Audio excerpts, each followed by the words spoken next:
Bonjour à toutes et à tous. Vous m'entendez bien? C'est bizarre. Oui, moi je travaille à l'Institut du Thorax, mais côté labo donc. Et j'étudie les arythmies. Et quand on étudie un trouble du rythme côté labo, on appelle ça une modélisation. Donc je vais vous montrer comment il y a eu toute une évolution sur les manières et les moyens de modéliser les arythmies cardiaques et avec un tournant qui a été fait il y a tout juste 20 ans, justement, dans ces évolutions. Et je vais me baser sur ce que je fais en pratique au laboratoire pour illustrer un petit peu ces évolutions. Alors, donc avec mon groupe, on s'intéresse à l'étude des troubles du rythme cardiaque. Donc, je ne vais rien vous apprendre. Ce sont des troubles qui sont liés à des variations anormales des battements du cœur. Et c'est lié à une anomalie de l'activité électrique du cœur. Donc, ça touche énormément de personnes en France chaque année. Et ça, c'est à l'origine de beaucoup de morts. Donc, c'est quand même important d'étudier ces pathologies. L'objectif que j'ai au laboratoire, c'est d'étudier donc le fonctionnement du cœur d'un malade, donc un cœur atteint de troubles du rythme cardiaque, et de le comparer à un cœur sain, donc d'étudier aussi le fonctionnement du cœur sain, évidemment, pour identifier les causes des troubles du rythme cardiaque. Il y a une autre question qui m'intéresse plus spécifiquement dans ces troubles du rythme, c'est le fait que l'origine des arythmies est souvent très localisée dans le cœur pour chacun des troubles du rythme qu'on peut étudier. Donc, par exemple, au niveau des oreillettes pour la fibrillation atriale, au niveau des ventricules pour les arythmies qui sont plutôt d'origine structurelle, le ventricule droit pour, par exemple, le syndrome de Brugada, et même la chambre de chasse des toutes petites régions telles que la chambre de chasse du ventricule droit, qui est aussi très arythmogène. Et donc la question, c'est finalement pourquoi chacune de ces régions est une source pour les arythmies. Et l'hypothèse que je fais, c'est que chacune de ces régions provient d'un processus développemental particulier au cours de l'embryogénèse, et ce processus pourrait être un peu perturbé et placer le patient donc à risque de développer des arythmies. Alors justement, donc ça c'est une schématisation de ce qui se passe au cours de l'embryogénèse, du développement cardiaque. Donc on part d'un tube linéaire ici, avec quand même, je voulais illustrer différentes parties dans ce tube qui vont peu à peu, de proche en proche, se développer pour donner chacune donc une région du cœur. Par exemple, donc, le ventricule droit et le ventricule gauche qui ne proviennent pas de la même origine embryologique. Et donc, l'idée, c'est que étudier les mécanismes qui établissent et qui perturbent donc cette spécification, mais aussi la fonction des différentes régions du cœur, pourrait être importante pour mieux comprendre et voire même mieux traiter les maladies. Alors, pour étudier les troubles du rythme cardiaque, pour les modéliser au laboratoire, jusque-là, jusqu'à il y a un certain nombre d'années, la majorité des études utilisaient des modèles in vitro et in vivo. Alors, un modèle d'étude en laboratoire, c'est une espèce vivante dont on peut facilement faire l'élevage ou qu'on peut facilement cultiver. Donc, ça va être, par exemple, des lignées de cellules. Alors, des cultures primaires, ça, c'est des cellules cardiaques qu'on extrait d'un cœur de rat ou de souris et qu'on remet en culture, ou des lignées immortalisées. Donc ça, c'est des cellules qui ne sont pas des cellules de cœur, mais on va y introduire des choses qui sont cardiaques et on va pouvoir les étudier. Et puis évidemment, les animaux transgéniques auxquels tout le monde pense, c'est-à-dire des animaux qu'on a modifiés, par exemple pour exprimer une mutation qu'on a retrouvée chez l'homme.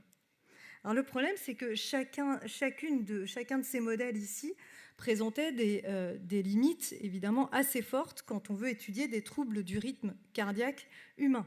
Ces cultures primaires, elles sont d'origine animale uniquement. Celles-ci, ce n'est pas des cellules cardiaques, c'est souvent des cellules de rein, donc c'est quand même assez assez éloignées. Et puis, les animaux transgéniques, eh bien, le fonctionnement du cœur d'une souris, par exemple, est très éloigné quand même de celui de l'homme. Il bat notamment 10 fois plus vite qu'un cœur humain. L'autre chose, c'est que ces modèles ne rendent pas compte de l'hétérogénéité des maladies. Or, quand on étudie une maladie, c'est extrêmement important de le prendre en compte. Hétérogénéité clinique, génétique, phénotypique, c'est ça qui fait que c'est un modèle qui permet d'étudier ça, c'est un modèle qui sera beaucoup plus personnalisé. Et ça, c'est quand même très important. Donc on voit qu'il était nécessaire de disposer de nouveaux outils pour comprendre les mécanismes à l'origine de ces maladies. Et il y a donc un nouvel outil qui a été mis au point il y a juste 20 ans, avec 2 publications en 2006 et en 2007, et qui s'appelle les cellules souches pluripotentes induites ou cellules iPS. C'est un système qui est basé sur le concept de la cure de jouvence. Donc en fait, au moment de sa mise au point, on savait évidemment qu'un ovule fécondé allait rapidement donner des cellules souches pluripotentes qui peuvent elles-mêmes former donc tous les organes du corps humain et de proche en proche donner lieu à un individu complet. Et en fait, l'idée révolutionnaire du chercheur qui s'appelle le professeur Shinya Yamanaka, qui a mis au point l'outil des IPS, eh bien, c'est de faire le chemin en sens inverse, c'est-à-dire cette fois-ci de partir du patient et puis de revenir, de recréer à partir du patient des cellules souches pluripotentes qui sont identiques à ses propres cellules souches dont il est parti. Ce professeur a quand même eu le prix Nobel de médecine en 2012 pour cette découverte qui a complètement révolutionné la médecine, la recherche en santé et qui est en train de pas mal révolutionner la médecine aussi. Alors, voilà comment ça se passe au laboratoire. Comment est-ce qu'on génère ces cellules? Eh bien, on sélectionne un patient, donc avec notamment l'aide d'un certain nombre d'entre vous ici, et on va récupérer chez ce patient non pas des cellules de cœur, mais des cellules qui sont beaucoup plus faciles à obtenir, comme du sang ou même des cellules d'urine. Ça pourrait être un cheveu, peu importe. On va les mettre en culture. Et puis, on va y ajouter vraiment très peu de choses. Un peu de sel, un peu de poivre. C'est 4 éléments qu'on ajoute. Et en quelques semaines, ces cellules reviennent dans le temps pour revenir à l'état de cellules souches, des premières cellules de l'individu dont on est parti. Et comme elles sont induites, on appelle ça des IPS. Donc, vous voyez déjà que les cellules, elles ont beaucoup évolué. Et puis, au laboratoire, et ça c'est surtout mon domaine, c'est beaucoup ce que je fais en pratique au quotidien, c'est qu'on va les faire repartir dans l'autre sens pour les retransformer et en faire des cellules de cœur. Alors, pendant longtemps, on a fait des cellules de cœur en 2 dimensions, c'est-à-dire des feuillets de cellules qui, vous voyez ici, se battent de manière synchronisée et spontanée. On a fait un certain nombre d'études à partir de ce modèle, d'études de troubles du rythme cardiaque, où un certain nombre d'entre vous sont impliqués d'ailleurs. Et ce qu'on peut dire, c'est qu'effectivement, ces cellules présentent bien les caractéristiques des maladies des patients dont on parle. Donc c'était intéressant pour l'étudier. Le problème qu'on a vu, c'est qu'on s'est rendu compte que ces cellules étaient quand même très immatures et qu'en fin de production, eh bien, elles ressemblaient beaucoup à des cellules, à des cardiomyocytes de la vie embryonnaire. Donc on a fait une analyse en fait d'expression de gènes à tous les stades de ce processus ici de différenciation et on l'a comparé au profil d'expression des gènes de cellules de cœur à chaque stade de développement du cœur humain. Et puis on s'est rendu compte qu'en fait, on s'arrêtait juste au stade à peu près où les 4 cavités commencent à se former. Et donc pour débloquer un petit peu cette situation, parce que c'est quand même important quand on étudie des pathologies qui touchent l'adulte, d'avoir quelque chose de plus mature, eh bien on a fait l'hypothèse que peut-être qu'une différenciation cardiaque, donc ce processus ici, mais cette fois-ci en 3 dimensions, pourrait permettre d'atteindre un meilleur niveau de maturité pour les cellules cardiaques au laboratoire. Donc voilà ce qu'on fait maintenant. Eh bien, depuis, en fait, on s'est basé sur une publication qui est assez récente, là, de 2023, d'une équipe à Vienne, qui a mis au point un nouveau système, un nouveau protocole de différenciation. On part toujours de patients et de cellules de sang, par exemple. On en fait des IPS, mais cette fois-ci, on va les rediriger vers on va les différencier pour créer des organoïdes en 3 dimensions et des organoïdes qui sont même spécifiques de chaque partie du cœur. Donc, si vous vous souvenez mes premières diapos, c'est aussi pour ça qu'on a choisi ce protocole, puisque cette histoire de localisation dans le cœur, c'est un sujet qui nous intéressait beaucoup. Donc, on peut faire des oreillettes, ventricule droit, ventricule gauche, et même chambre de chasse du ventricule droit. Et vous voyez que là, ça donne cette fois-ci des petites structures sphériques qui se contractent là aussi de manière spontanée. Alors, cette première étude ici qui avait été faite, elle montrait comment on pouvait les générer. Par contre, elle ne donnait pas d'informations, ou très très peu, sur le profil électrique de chacun de ces organoïdes. Or, nous, comme on veut les utiliser pour étudier les troubles du rythme cardiaque, évidemment, il fallait qu'on s'assure qu'ils avaient un profil électrique qui était pertinent.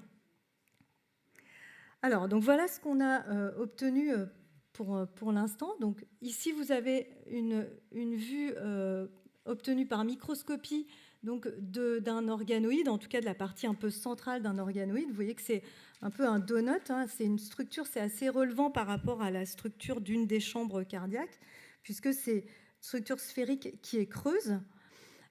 Ici, on a fait des marquages par immunofluorescence en rouge d'une protéine IRX4 qui est spécifique des ventricules et TNNT2, une protéine qui est spécifique des cardiomyocytes.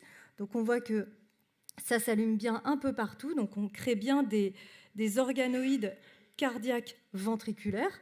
Et puis pour s'approcher de la question de l'activité électrique, on voit en vert ici que à la membrane de presque toutes les cellules, on a bien l'expression de canaux ioniques. Et par exemple, ici, c'est le canal ionique sodique qui est assez central dans pas mal de troubles du rythme cardiaque. On a ensuite, je vous montre ici des cellules qu'on a dissociées, donc on a retirées de ces organoïdes pour les remettre en culture, pour voir un peu la forme qu'elles ont.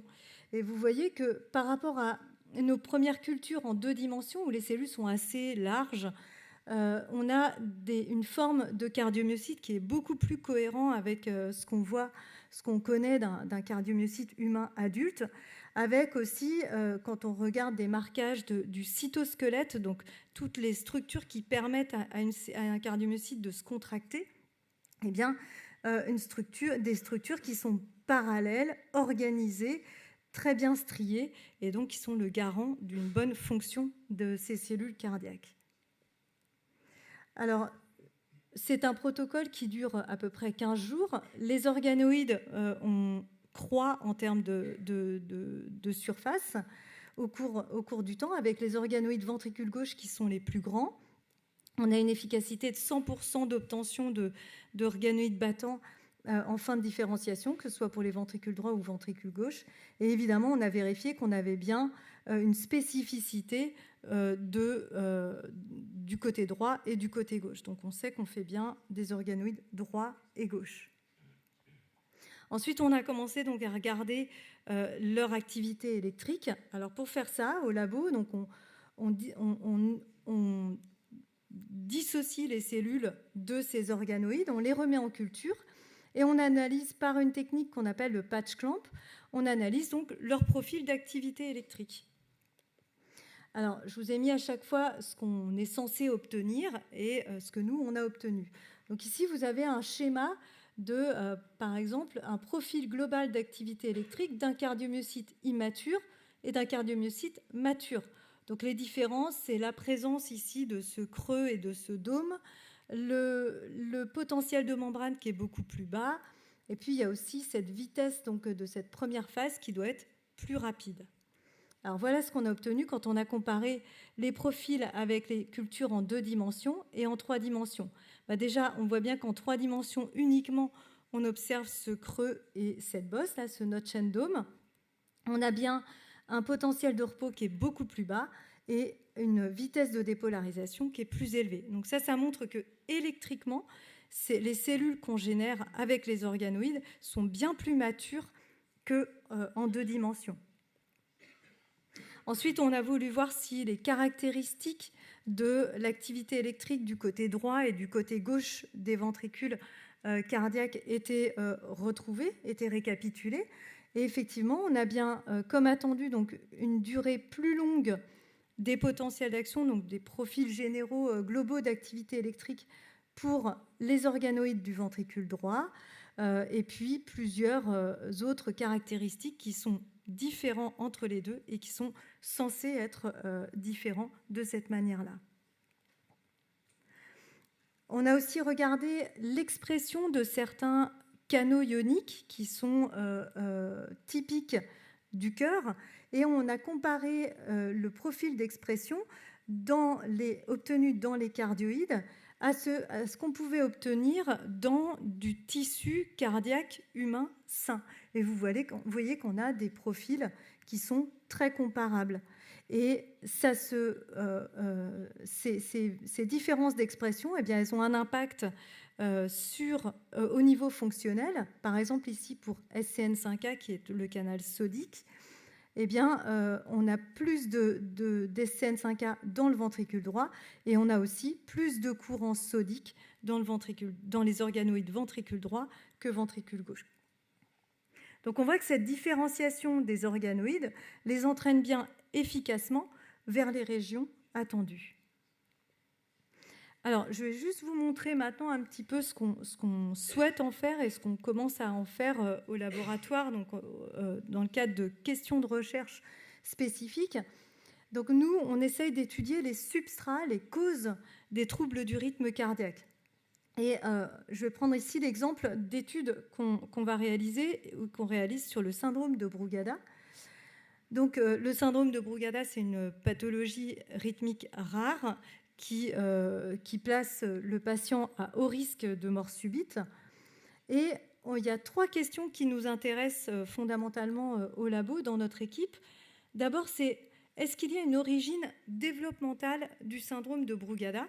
Ce n'est pas forcément évident d'imaginer ça, puisque c'est une pathologie de l'adulte, et on n'aurait pas forcément imaginé que ça pouvait s'installer dès le développement.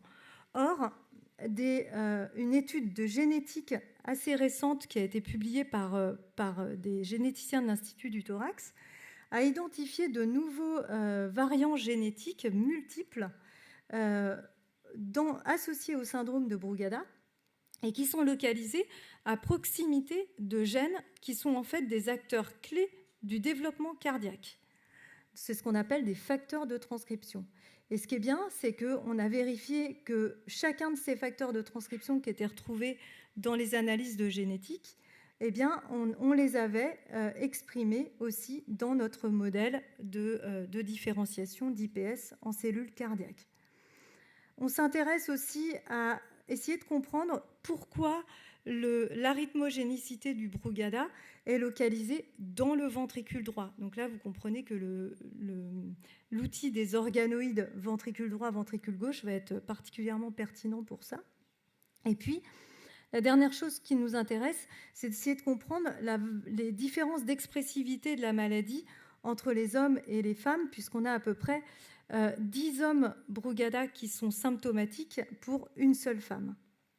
Et on pense qu'il y a au moins en partie un rôle de la présence et de l'expression de gènes du chromosome X dans le cœur, dans l'établissement de ces différences. Alors, donc je vais juste vous montrer un petit peu ce qu'on fait sur ce qu'on a commencé à faire sur l'étude du variant qui est à côté de ce facteur de transcription, ici ZFPM2, et comment on imagine un projet de recherche là-dessus. Eh bien, en fait, on est parti à nouveau d'un individu sain dont on a fait des IPS Et cet individu, eh bien, à côté de son gène ZFPM2, la région qui contient normalement, chez les patients Brugada, qui contient le variant génétique, eh bien, elle est normale. Okay, et puis, on fait des cardioïdes contrôle de type ventricule droit, évidemment, puisque c'est le syndrome de Brugada et que c'est plutôt ventriculaire droit. Et en utilisant un autre système qui a aussi permis d'obtenir un prix Nobel, mais cette fois-ci en 2020, notamment en partie à une Française, Emmanuelle Charpentier, eh bien, on appelle ça les ciseaux génétiques ou le CRISPR. Eh bien, on a pu retirer précisément la région où il y a les anomalies génétiques du Brugada à côté du gène des ZFPM2. Donc, on a un autre pool d'IPS, mais cette fois-ci modifié, et on a fait des cardioïdes ventricule droit modifiés. Et donc, on compare ces deux types de cardioïdes et on va regarder avec différentes expériences s'il y a une perturbation de l'activité électrique lorsqu'il y a absence de cette petite région. Et ça pourrait permettre de statuer sur le fait que cette région pourrait participer ou non à la survenue d'arythmies chez les patients Brugada. Donc voilà quelques résultats qu'on a obtenus. Donc en rouge, vous avez... il manque des choses bizarres. En rouge, vous avez des résultats obtenus pour donc les cardioïdes avec la délétion de la zone.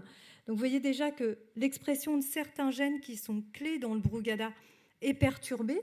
Alors celle du gène qui est juste à côté de la région, ZFPM2, elle est réduite, mais aussi celle de SCN5A, ce gène qui est beaucoup retrouvé comme étant impliqué dans la pathologie. Donc elle est aussi diminuée. Et en accord avec ça, le courant sodique qui est généré par ce canal est diminué aussi fortement dans les cardioïdes mutés. Et puis tous les paramètres de potentiel d'action, donc de profil d'activité électrique qui sont gérés par ce courant, sont également modifiés. Donc ici, avec ces données, on est en train de montrer que finalement, cette zone à côté du facteur de transcription ZFPM2, qui est un élément qui est normalement impliqué uniquement dans le développement cardiaque, eh bien cette zone aurait en fait un rôle dans l'activité électrique du ventricule droit. Et on va maintenant essayer d'analyser si ce qu'on voit ici est bien spécifique du ventricule droit, en faisant exactement la même chose sur des cardioïdes ventricule gauche pour essayer de voir si on a soit une réponse différente, soit pas de réponse du tout, etc. Voilà, donc ok, il manque des petits. Donc pour finir, donc vous avez compris qu'au laboratoire, on étudie plutôt des maladies rares.